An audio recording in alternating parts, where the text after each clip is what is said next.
Merhaba arkadaşlar. Bugün Hande Erçel'in kariyerine proje listesi olarak değil, bir insanın içsel dönüşümü olarak bakacağız.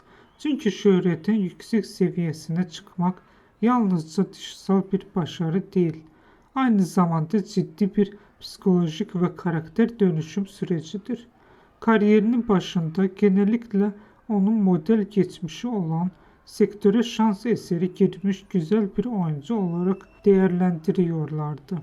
Bu tür etiketler özellikle başlangıç aşamasındaki oyuncular için oldukça yaygındır ve çoğu zaman gerçek potansiyelin görünmesini engeller. Ancak zamanla onun tavrı, rol seçimleri ve iletişim biçimi değişmeye başladı. Yaşadığı kişisel kayıplar ve kamuoyu baskısı sonrasında genel imajında belirgin bir değişim gözlemlenir. Daha kontrollü, daha ölçülü ve daha bilinçli bir iletişim tarzı geliştirir.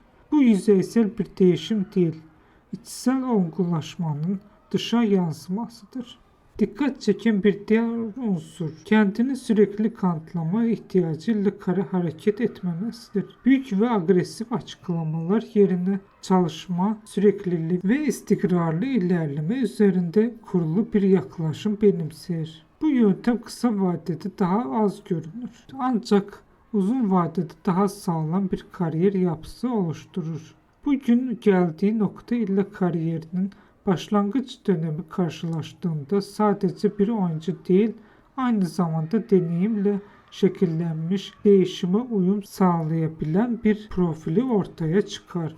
İzlediğiniz için teşekkürler. Bizi izlemeye devam edin. Yeni videolar için kanalımıza abone olmayı unutmayın.